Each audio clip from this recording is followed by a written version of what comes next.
Vamos começar então a nossa entrevista. Hoje o nosso convidado é o professor Linoberg Almeida, ex-vereador, cientista político, foi candidato a prefeito na eleição de 2020, né? E esse ano vai pleitear uma cadeira ali na Câmara Federal, como deputado federal. Bom dia, professor, seja muito bem-vindo ao programa Pauta do Dia. Bom dia, Irismar, bom dia a todos os nossos ouvintes da Opinativa, é um prazer estar aqui conversando com vocês. Perfeito. Professor, vamos começar falando aí sobre essa questão política desse ano, né? Realmente aqui em Boa Vista, para o governo, a gente está vendo aí que a coisa está meio polarizada aí entre Denário e Tereza. Mas eu acredito que ainda vão surgir, já começaram a surgir alguns pré-candidatos. Como é que o senhor acha que essa eleição desse ano deve se afunilar até outubro? Sabe, Irismar, eu tenho uma sensação de que não é Boa Vista, não é Roraima, é o Brasil inteiro. Você acabou de ler a pesquisa da Quest sobre a eleição presidencial. Existe um momento, especialmente um momento político, em que a ideia de polarização ela é fruto da relação desses candidatos mesmo. Aquelas pessoas que se colocam como pré-candidatos hoje, elas já foram candidatos ou exerceram mandatos nos últimos 8, 10, 12 anos. De alguma maneira, o que as pessoas elas estão sendo levadas às urnas em outubro é a fazer um movimento plebiscitário, né? Entre escolher o que elas têm e o que elas tiveram. Ou a experiência entre o que está vigente e aquilo que se apresenta como novo projeto. A democracia brasileira, pelo menos como a gente conhece, ela não está experimentando a alternância de poder. Ela está experimentando como ela supera a inflação, como ela vai no supermercado. Então, acho que tem coisas mais essenciais no dia a dia das pessoas do que se eu viesse aqui contigo hoje e dissesse, não, as pessoas vão às urnas porque elas querem melhorar a democracia. Não é essa a questão. Elas querem saber se elas vão chegar no hospital e vão ser atendidas, porque como a referência delas é não ter atendimento, e isso vale para todo lugar. Eu sei que os ouvintes da Opinativa, eles são esclarecidos. Eles sabem que tem pontos positivos e negativos em todos os pré-candidatos. Então não adianta a gente olhar para quem está se colocando na disputa e achar que candidata A é melhor numa coisa, como se ela não fosse pior em outras. É um equilíbrio que as pessoas vão ter que fazer na hora de fazer essa escolha. Eu, particularmente, estou muito mais preocupado com a eleição para os parlamentos. Eu acho que a qualidade da Câmara Municipal de Boa Vista caiu muito nos últimos tempos. Eu acho que a qualidade da Assembleia Legislativa, apesar da gente pensar nomes interessantes, como parlamento, é muito fraco. Parlamento que representa a voz das pessoas, que defende a pauta das pessoas. E isso eu não quero nem que a gente avance, como as pessoas avaliam os mandatos dos deputados federais de Roraima, dos senadores de Roraima. Às vezes a gente passa muito tempo pensando na eleição majoritária, essa do governador, do prefeito, do presidente, e se esquece que boa parte da vida da gente depende daquilo que passa pelas mãos dos 8 deputados federais de Roraima, seus 3 senadores, 24 deputados estaduais e 23 vereadores. É muita grana investida, muito tempo que essas pessoas ocupam parlamentos, e elas tinham que estar lá para representar, ser voz das pessoas. Mas quando elas não atingem isso, a gente perde muito da qualidade da república mesmo, sabe? A qualidade do estado, da cidade. Eu observo a eleição como a eleição para os parlamentos, ela chega a ser muito mais importante do que a disputa entre candidato A e B para os executivos. E eu sempre defendi, professor, que para uma pessoa chegar a ocupar um cargo como vereador, como deputado estadual, federal ou senador, ele deveria, no mínimo, ter estudo, sabe? Porque são pessoas que vão ali para cuidar de leis, para criar leis, para pensar soluções, para pensar, sabe, melhorar a vida das pessoas, a vida da cidade, do estado.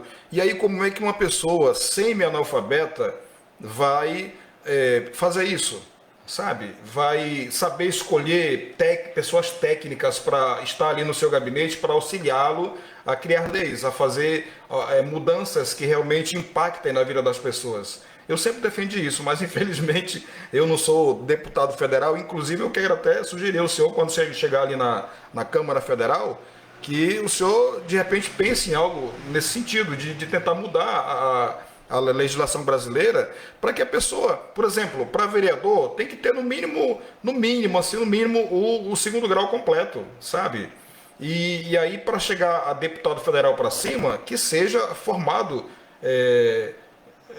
em nível superior, você entendeu? Porque para poder a gente ter uma qualidade um pouco melhor. Não que o estudo signifique que a pessoa seja bom caráter e tudo mais, né, competente. Mas eu acredito que seria um pouco menos vergonhoso do que está sendo hoje. Você sabe, Luiz Mário, que eu estou ouvindo atentamente o que você está falando, eu estou pensando nas mães e nos pais que estão ouvindo a gente agora, como eles pensam o futuro para os seus filhos.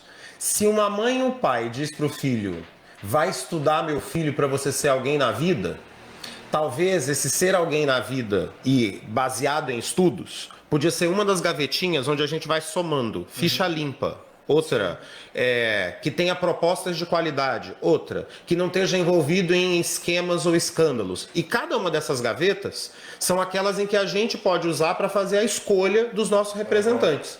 Então, mesmo que hoje... E existe um motivo da lei não focar nessa coisa a pessoa tem que ser alfabetizada. Ela tem que, para ser um representante, ela precisa estar alfabetizada, porque ela precisa assinar documentos, ela precisa ler. Sim. Mas a caminhada, quem faz esse limite da qual é a qualificação técnica que um parlamentar deve ter, isso cabe exatamente na mão do eleitor. O eleitor é que precisa sair de casa no dia de dar o voto e fazer a escolha por aquele que melhor pode representá-lo. Existe uma outra demanda que é depois que a pessoa toma posse, o cidadão vota, o outro toma posse e vive uma lacuna em que os dois não dialogam durante 4 anos. Vai faltando 4, 5 meses para o processo eleitoral chegar de novo, é que existe um diálogo entre aquele que representa e o que vai para a urna votar. Não existe uma participação efetiva das pessoas na fiscalização dos mandatos, naquilo que as pessoas estão fazendo nos parlamentos. Depois elas descobrem pela televisão que o cara não prestava ou que a coleguinha não prestava, mas efetivamente é porque ela, cidadã, que ajudou a eleger, ou mesmo que não elegeu, deixou de mão o principal papel dela, fiscalizar aquele que está representando ela. Não. A gente não pode escolher alguém como se fosse um cheque em branco. Sim. A pessoa foi lá me representar e, porque eu não consigo acompanhar o dia a dia do parlamento, eu não dou conta daquilo, eu abro mão. Mas esse é um problema, porque senão você só vai descobrir no noticiário que a pessoa não prestava. Verdade. Eu sempre digo que enquanto jornalista, eu tenho a obrigação estou aqui com o Geilson Pinho também, que está aqui acompanhando o vereador Lindenberg. Seja muito bem-vindo, Geilson. E eu estou me referindo a ele porque ele sabe, também é jornalista, sabe do que eu vou falar aqui. A gente, enquanto jornalista, a gente tem a obrigação de combater fake news e combater a corrupção, entendeu? E defender as minorias, as pessoas que realmente precisam. Então, eu na condição de jornalista, eu não defendo pessoas que estejam respondendo a processo judicial, por exemplo, por corrupção. Você entende? Mas ele só foi denunciado. Beleza, mas só foi denunciado. Tinha uma razão de ter sido denunciado, sabe? E aí, quando você já tem que acender a luzinha amarela. Poxa, fulano foi denunciado, mas por quê? Não. Porque foi denunciado por isso e por aquilo. Mas ele não foi condenado. Tranquilo, mas foi denunciado por quê? Sabe? Já tem que acender a luzinha amarela. Tem que investigar. O eleitor, ele precisa aprender a usar o Google. Puxa, tá aí, é tão fácil. Você vai no celular mesmo. Você pesquisa, coloca o nome da pessoa no Google. Tem um site chamado jusbrasil.com.br. Né? Que ele também é excelente para pesquisar. Você coloca lá o nome do cidadão e aí você vê o que aparece. Os processos.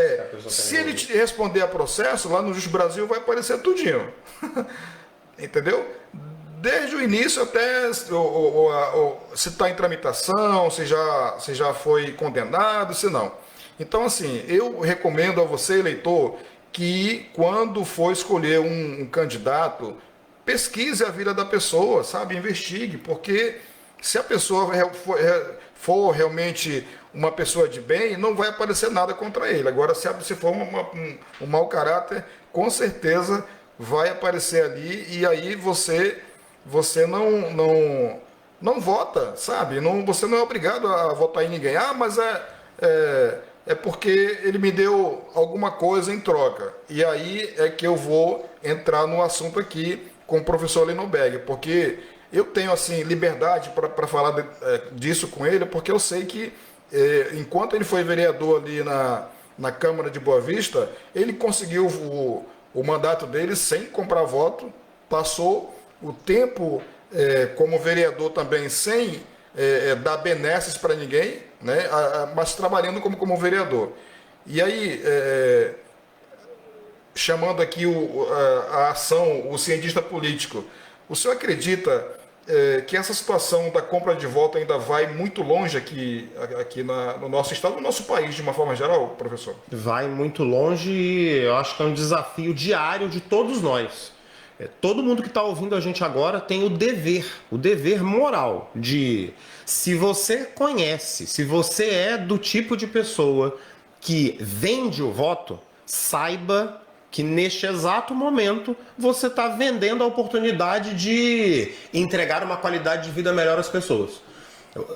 O Irismar acabou de ler uma manchete que mais de 30 milhões de pessoas estão passando fome no Brasil hoje. 30 milhões de pessoas é muita gente. Então, gente que vive em insegurança alimentar. Se você tem um parlamentar que foi eleito e ele insiste em fórmulas que tornam as pessoas reféns de um jogo, em que a cesta básica, em que uns R$100, R$200 a 3 dias da eleição, esse jogo rasteiro em que as pessoas elas se alimentam, porque o político entrega a comida na mão dela, assim que passa a eleição, ela passa 3 anos sem sistema de saúde, sem vaga na creche, sem desempregado, e fica reclamando do político como se ele fosse o culpado daquilo, como se o problema tivesse caído do céu. O político tem culpa, mas o cidadão que se vende, ele é tão culpado quanto... É tão criminoso quanto. Talvez a gente tenha que botar só um asterisco nessa história, porque a gente não tem uma sociedade criticamente construída. Então tem pessoas que vendem o voto que são conscientes da venda e depois se fazem de cordeirinhos como se a vaga na creche, o posto de saúde, ela também não fosse culpada daquilo. Durante o mandato de vereador, eu sempre digo para as pessoas, foram 1.461 dias de muito aprendizado. Eu tinha um gabinete com 8 pessoas. Na verdade, foi um laboratório, né? O senhor, como professor, como cientista político, via a coisa na questão teórica, né? Na teoria e tal. Quando você coloca na prática... E aí você foi direto para a Câmara viver um laboratório por 1.461 dias de laboratório. O fato de você não tem essa coisa de ser da base ou não ser da base do executivo, o fato de você se colocar como independente, como não sendo nem de um lado nem do outro, mas tentando fazer aquilo que você foi eleito para fazer, te coloca numa situação de desvantagem. Tá em cima do muro. Tá em cima do muro. Aí a população já critica. De outro lado, num sistema em que todo mundo está acostumado a pedir um emprego para o político, porque o estado de Roraima, ele é deficitário na construção de empregos em que não dependa do estado ou das prefeituras. Se eu não tenho uma vaga de emprego para a pessoa, ela se torna automaticamente crítica por eu ter dado um não, por eu não ter oferecido um benefício. Se as pessoas elas fizerem o dever de casa, de acompanharem o dia a dia dos corredores da Câmara, da Assembleia, elas vão saber quem são as pessoas que vivem ali. A nossa democracia ela é muito frágil porque as pessoas não sabem desempenhar o seu papel. Eu fiz com muito orgulho o papel de vereador, e acho que todo mundo precisa fazer o papel de cidadão para virar o jogo. Senão a gente vai ser sempre refém daqueles que na época da eleição tem uma música bonita, a grama mais verde, o sorriso mais belo, a iluminação no rosto, o drone mostrando as praças lindas. Mas no fundo, tem fome, tem depressão, tem suicídio, tem desemprego. Esses são os problemas reais da população. Eu sei que é difícil alguém vir 8 e pouco da manhã falar de problema no rádio, quando as pessoas elas querem viver de esperanças, né? Sim. Mas só há esperança quando você desvenda os problemas. Você tem que tirar a nuvem cinza do dia a dia e enxergar os problemas de frente. Ninguém vence na vida sem encarar os problemas, vivendo do mágico mundo da propaganda. Eu tenho uma dificuldade grandiosa de achar que a gente vai dar certo como nação se a gente não parar de fantasiar que vai eleger o salvador da pátria, sim, que vai curar problemas que nós é que somos aqueles que agem, né? O cidadão precisa fazer papel de cidadão para não ser refém dessa gente. Como é que foi a experiência do papel de vereador? Nossa, para mim foi super desafiador. E até hoje, eu sempre digo, eu ando por aí, eu não sou daqueles que andam nos lugares se escondendo, não. Eu vou na feira, eu vou no supermercado, eu vou na farmácia e as pessoas podem não gostar de mim, mas não podem apontar para mim de que eu não desempenho o papel, que eu não fui decente. Eu fui decente. Eu sou um professor que continuei como vereador, eu continuei dando aula todo dia. Então eu tinha claro para mim que parlamentar não é profissão, é um serviço público eventual. As pessoas me deram o direito de representá-las durante 4 anos. Quem dera que todos os políticos tivessem essa visão, né? Mas não, elas fazem a coisa do mandato como se fosse uma profissão. E aí elas precisam tirar um benefício daquilo. Então, o fato de você representar as pessoas, ouvir a demanda delas... Quem tá, assim, lá no Nova Cidade, é um bairro que a gente acompanhou processos... As pessoas viviam dentro das lagoas, a água invadindo no inverno a casa das pessoas. De um lado, o vereador que escuta as pessoas, faz a indicação, fiscaliza contrato e processo, e a prefeitura que faz a obra. Toda vez que eu via a prefeitura entregando drenagem, asfalto, sarjeta, meio-fio, calçada na casa das pessoas, é orgulho ver a prefeitura trabalhar, mas é também orgulho ver um vereador que leva a demanda para a prefeitura, sim, daquilo que é mais urgente. Verdade. Quando eu vejo uma unidade básica de saúde, como a lá do São Vicente, que agora vai ser reformada. Poxa, Lino, mas você não é mais vereador? Mas as indicações que a Câmara apresentou e o Lino cobrando, sim, a prefeitura, depois do mandato, as unidades básicas de saúde, tanto na área rural como outras na cidade de Boa Vista, elas vão rolar. Tem recurso federal ali aplicado? Tem. Tem trabalho de deputado federal ali que vai acontecer? Tem. Mas também tem da população lá do São Vicente que não gostava da estrutura do posto de saúde e que precisava de alguém que reclamasse. Uma coisa é ter um representante perto das pessoas que escuta suas demandas e atinge o objetivo, que é fazer com que o executivo atenda essa demanda. Eu cheguei aqui, você estava reclamando da internet. Quantos parlamentares fora da eleição acompanham a maior reclamação da gente, que é a qualidade da internet em Roraima? Verdade. Quantos parlamentares, durante muito tempo, reclamam da Roraima Energia? A qualidade da energia em Roraima não é boa. Não é boa. E a gente paga uma conta cara por aquilo. Quantos deles, fora da eleição, aparecem para dizer sobre o assunto linhão? Ou sobre o assunto energias alternativas? Só na época da eleição. Quer ver um outro assunto? Quantas pessoas eram servidores federais numa época, saíram quando virou Estado, o assunto enquadramento, ele vira uma pauta eleitoral. Não. Será que a gente vai virar refém desses assuntos? Enquadramento, internet ruim, linhão, indígenas, né? Todos eles são assuntos relevantes. Mas parlamentar que é parlamentar precisa fazer 1.461 dias para que essas pautas elas se tornem soluções na vida das pessoas. Sim. E não só o pedido de voto vazio que acontece em toda eleição. Verdade. Como é que o senhor está acompanhando, como é que o senhor está avaliando essa gestão do prefeito Arthur Henrique até agora? O senhor que foi candidato a prefeito tem todo o know-how aí para comentar sobre essa atual gestão. Urismar, sabe uma coisa? Eu aprendi isso na vida. Eu sou daqueles que, acima de pré-candidato ou de professor, eu sou morador de Boa Vista. Cidadão, né? Sou um cidadão, e daqueles cidadãos que, quando terminou a eleição, e eu estava lá em terceiro lugar, eu tomei uma decisão de, primeiro, não dar apoio para nenhum dos dois que foi para o segundo turno, porque eles é que não quiseram ir debater comigo, porque os dois não foram para debate. Eu gosto de debater ideia. Sim.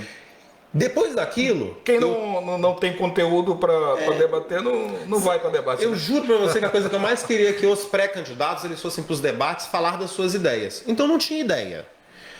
Eu tenho uma sensação de que a gestão municipal, mesmo eu acreditando que todos nós temos que fazer o nosso melhor para o Arthur dar certo. A prefeitura tem que dar certo. O compromisso da prefeitura é fazer o melhor possível para todo mundo. E eu quero muito que dê certo. Agora, não dá para você ser refém de uma fórmula eleitoral. Porque quando o prefeito aparece menos que os pré-candidatos esperando o dia da eleição chegar para ocupar o palácio no centro da cidade, quem vira refém é a gente como população. Não tem nada de inovação, tem uma continuidade do básico para entregar para as pessoas. E as mesmas reclamações. As mesmas sempre, reclamações seguem. Não tem médico nas UBSs. O atendimento no Hospital da Criança falta médico, a gente não tem uma unidade de alagamentos pela cidade. A gente tem obras públicas que elas não atendem à urgência da população. Então, as soluções urbanísticas, durante os últimos 20 anos, a população ela comprou uma fórmula de propaganda.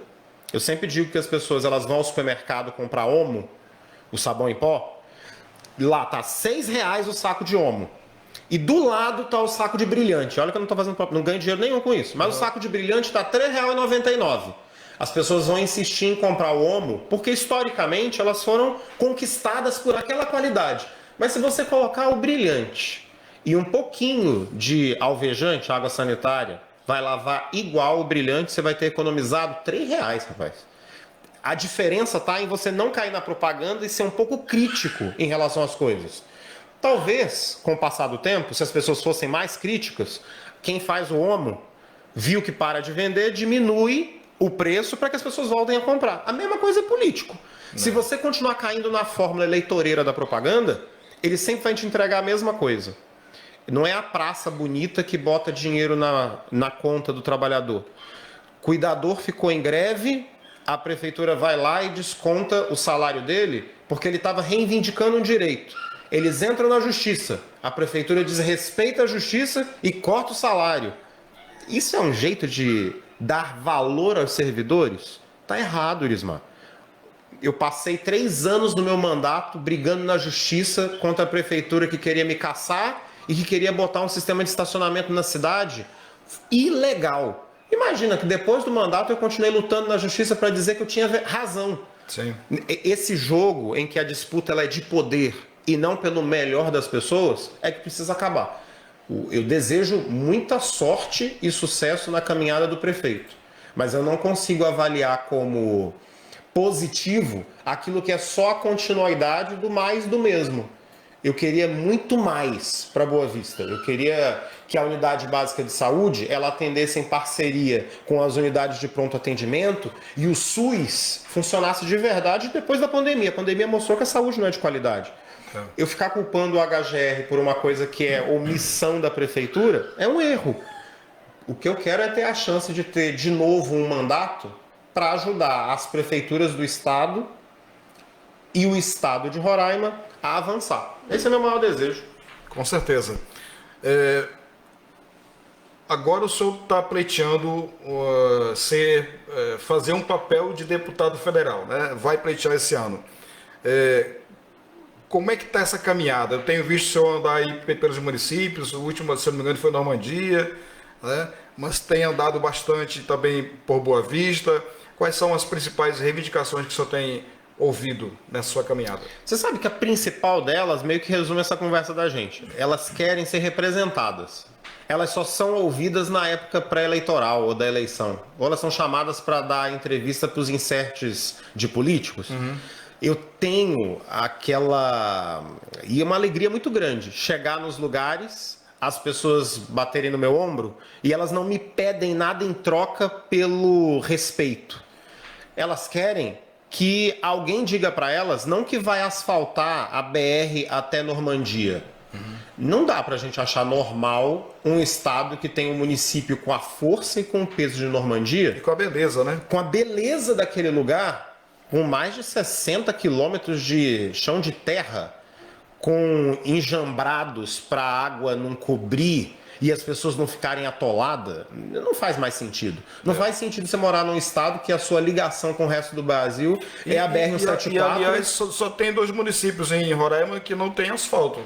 É Normandia e o Iramutã. Isso mesmo. Não é isso?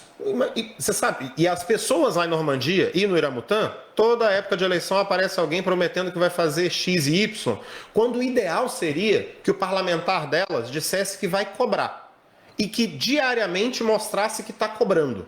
Porque se não deu certo a cobrança, pelo menos eu não fui enganado com a mentira de que deputado faz asfalto. Sim. Deputado não faz asfalto, deputado não faz obra, mas vai atrás do recurso. Ele pode fazer com que o diálogo entre o governo federal e o estado e os municípios, ele tenha uma costura. Sim. Só dizer não para o governo federal e só dizer sim para o governo federal para aparecer bem na foto não é o papel de um deputado federal. O papel do deputado é representar as pessoas daquele estado nas demandas mais urgentes do estado. Não dá, e especialmente colocar Roraima em lugar de destaque no parlamento. Verdade. Eu conheço deputados de mandato em Roraima que nunca abriram a boca no Congresso Nacional. Não. Faz sentido você ter, porque o maior instrumento de um parlamentar é o microfone. É esse que o jornalista dá para ele, é esse que o parlamento dá para ele, e as pessoas não conseguem imaginar o peso de você ter um mandato de 4 anos, cercado de mais de 500 deputados e você não ter conseguido abrir a boca para falar sobre um problema do seu estado. Parlamentar que não usa microfone não merece ter mandato.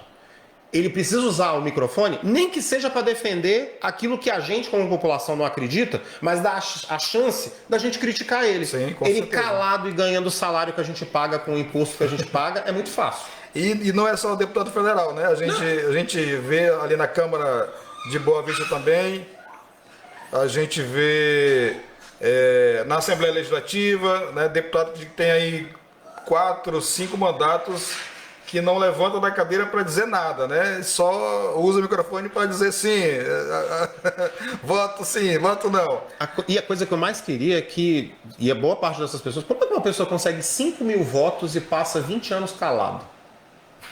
Não dialoga com o começo da nossa conversa? Como é que acontecem as relações de voto? Sim. Porque às vezes a pessoa acha que a compra do voto é os 100, 200 reais. Não é.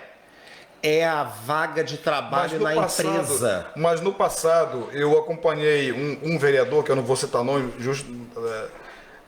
mas aí o vereador era desse, ele ficava calado, não apresentava projeto, não tinha...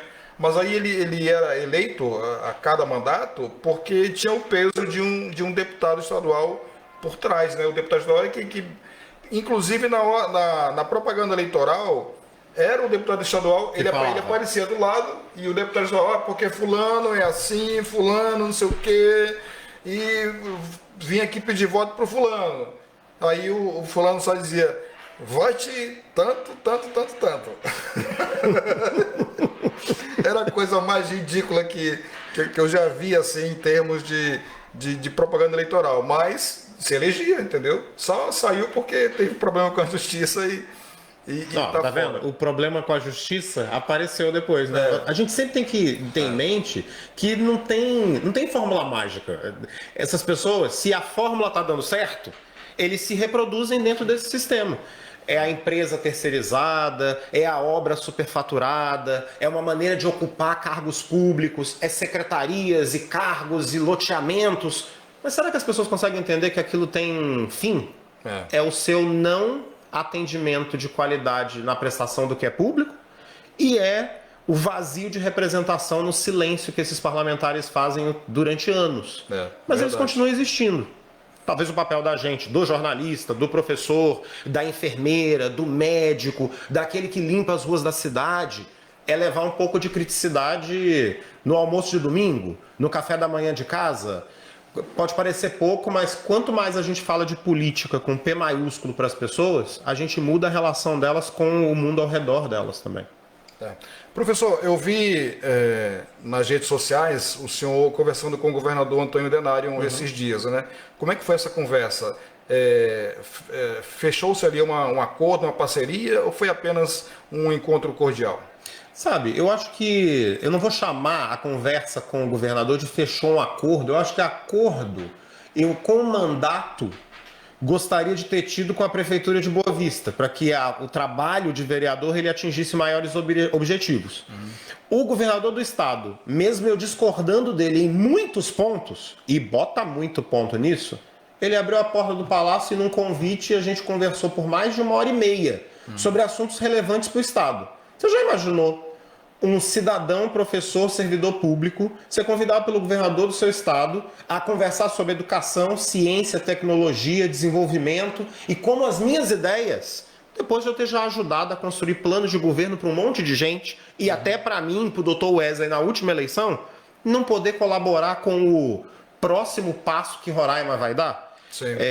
Não seria justo com a minha história, com tudo que eu construí, não ajudar a Roraima num projeto que tem grande chance de ser o vencedor no processo eleitoral que se avizinha. Lino, mas você está referendando as ideias que o governador tem sobre garimpo? Não, em nenhum momento. Ele sabe que eu sou de um grupo ou fiz parte de um partido político que entrou na justiça contra essa ideia escabrosa. Mas isso não impediu ele de me chamar para conversar. Sim. Dentro da divergência tem que ter diálogo. Porque senão a gente vai passar o tempo inteiro gritando na frente do palácio que não concorda, mas quem está decidindo a política pública nunca vai ouvir a gente. O que eu fiz um movimento agora foi que, a partir desse diálogo inicial e com o compromisso do governador de acolher sugestões que a gente vai entregar a ele, ao Estado e à equipe, a gente possa construir um caminho que seja bom para todos os roraimenses. O fato de eu não concordar com algumas coisas não impede que eu enxergue que a segurança pública do Estado melhorou consideravelmente nos últimos anos. Eu sou um pesquisador da área de segurança pública. Boa parte dos policiais militares, bombeiros desse estado, policiais civis, foi meu aluno na Universidade Federal num programa de pós-graduação que eu tinha junto com o governo federal. Eu sei o que era a penitenciária do Monte Cristo antes e o que é agora. Eu sei o que não era salário pago antes e o que é salário pago agora. Eu sei o que é falta de progressão e valorização de carreiras e o que tem agora. Eu sei que o HGR era um prédio jogado e que ele minimamente entregou a estrutura física e que precisa de mais um tempo depois das contas do Estado saneado, porque propaganda não enche barriga do Estado. Ou você saneia as contas economicamente e torna o Estado viável, ou nada sai do papel. E uma coisa que a gente percebia, que a gente via na época do governo anterior, é que a gente não tinha saída, a gente olhava para um lado, olhava para o outro e não tinha saída. Não tinha saída. Gente, cadê o dinheiro? Onde é que está o recurso? Por que os servidores estão 3 meses de salário atrasado? E vai tirar esse dinheiro de onde? Não tinha de onde tirar. Elismar, 3 meses de salário atrasado, 4 meses, significa que o padeiro não vende o pão, que o cara do supermercado não vende o leite, que a gente não consegue comprar o queijo do produtor rural, que a gente não consegue mandar o filho para a escola porque não tem dinheiro da passagem de ônibus. A grande questão, a farmácia não vende. E começa a faltar comida na geladeira, gente. Ou a gente entende que... Primeiro você torna o projeto Estado, ele precisa ser economicamente viável para que as outras pautas elas possam fazer parte do programa de desenvolvimento. A fotografia ela pode causar desconforto naqueles que não entendem a política real. Eu não estou nesse projeto ou nessa caminhada se não for para melhorar a vida de verdade das pessoas. Política não é para alimentar o ego daqueles que se colocam contra tudo e não apresentam solução para nada. Nesse momento eu estou disposto a entregar soluções para as pessoas para que depois que as contas foram arrumadas, a gente possa levar desenvolvimento para o Estado, dentro daquilo que é legal, dentro daquilo que eu acredito. Ou a gente trabalha para que tenha agronegócio, mas também tenha agricultura familiar, que as pessoas dos PA sejam qualificadas. Ou a gente trabalha para que o servidor público tenha salário pago em dia, mas também tenha saúde mental, tenha ambiente de trabalho de qualidade. Ou a gente tem educação com escola, com prédio reformado, mas que o professor ensine, que o aluno aprenda, que as nossas notas nacionais melhorem, que o jovem de Roraima tenha perspectiva de vida. Sim. Que a gente não entregue para ele o destino, a penitenciária ou o garimpo. Porque é isso que acontece. Ou o cemitério, né? Você fica entregando para as pessoas, eu sou contra o garimpo. Todos nós somos. Ninguém quer destruir o Rio Branco, ninguém quer destruir a nossa fauna e nossa flora. Só que o jovem da periferia de Boa Vista, assim que termina o ensino médio, ele tem a opção de arrumar emprego. Se o Estado, a Prefeitura, o terceiro setor não dão, o mundo do garimpo ainda é uma realidade como alternativa. Onde, né? Ele vai para onde? Ele vai para o garimpo. Eu tornar o garimpeiro como se fosse um criminoso e não a máquina que sustenta isso e elege essa gente, não vai mudar nada. A gente precisa botar o pé no chão e descobrir que existe um mundo real para além daquelas nossas vontades ideológicas que não estão dando resposta para as pessoas. E é nesse lugar que eu me insiro, sabe? Eu preciso dizer para você, Ulismar, eu acho que você entende claramente isso. Eu, depois de passar tanto tempo ouvindo o não da ex-prefeita, ouvir um sim do governador, é desafiador de construir um novo lugar para Roraima. Seria injusto comigo, depois de 17 anos, esse Estado me ajudando a ser o que eu sou, eu não ter a oportunidade de conversar com o governador e, a partir dali, eu ser o deputado federal desse Estado, seja quem for o vencedor da eleição, mas eu ter um projeto em que eu ajudei a construir para o Estado andar para frente. Com certeza. Professor, eu queria agradecer aqui por mais essa aula, né? As entrevistas que eu faço com o senhor sempre são muito esclarecedoras, são aulas mesmo, né? Pela sua vivência na política, pela sua vivência como cientista político, e deixar aqui o espaço aberto para que retorne, né, sempre que necessário. E com certeza eu espero que já como deputado federal. Deus te ouça, que os cidadãos ouvintes da rádio também ouçam as nossas vontades. Hoje eu estou aqui muito mais como professor mesmo. A Justiça, ela criou essa fórmula do pré-candidato, que ela é meio enjambrada, assim. As pessoas, elas estão fazendo campanhas por aí, conversando com as pessoas, e eu juro para você que eu tento ser o mais... eu tento ser o mais honesto e justo possível. Nada disso seria possível sem os ouvintes, sem você, sem a imprensa. Eu sei que eu sou um subproduto das redes sociais, de como elas me ajudaram a chegar no maior número de pessoas. Eu sei o esforço que você faz para levar a sua voz e a voz das pessoas num meio alternativo de comunicar. E a gente precisa esclarecer o maior número de pessoas possível para que... A gente não vai mudar o sistema. Eu acabei de ser... Assim, eu mudei de partido porque a lógica partidária no Brasil ela foi mudada de cima para baixo. Fizeram uma reforma eleitoral que o partido que eu ajudei a construir, ele escolheu um caminho e eu, não concordando com aquele caminho, tive que escolher outro para poder ter a chance de representar as pessoas no mundo real. Você representa uma voz que as pessoas acreditam pela sua credibilidade. E eu quero um pouquinho disso que você tem para representar as pessoas do Estado que eu tanto adoro. Eu quero muito estar em Brasília no ano que vem, mas estar em Brasília de um jeito justo e honesto como a gente está fazendo nesse exato momento. Obrigado pelo espaço e eu volto assim que você me chamar. Tá certo, então. Muito obrigado. Bom, nós conversamos aqui então hoje com o professor Linoberg Almeida, ele que é ex-vereador de Boa Vista, é professor da UFRR e cientista político, e esse ano vai concorrer ao cargo de deputado federal. Muito obrigado pela sua audiência. Amanhã a gente volta a partir das 8 horas da manhã aqui no programa Pauta do Dia.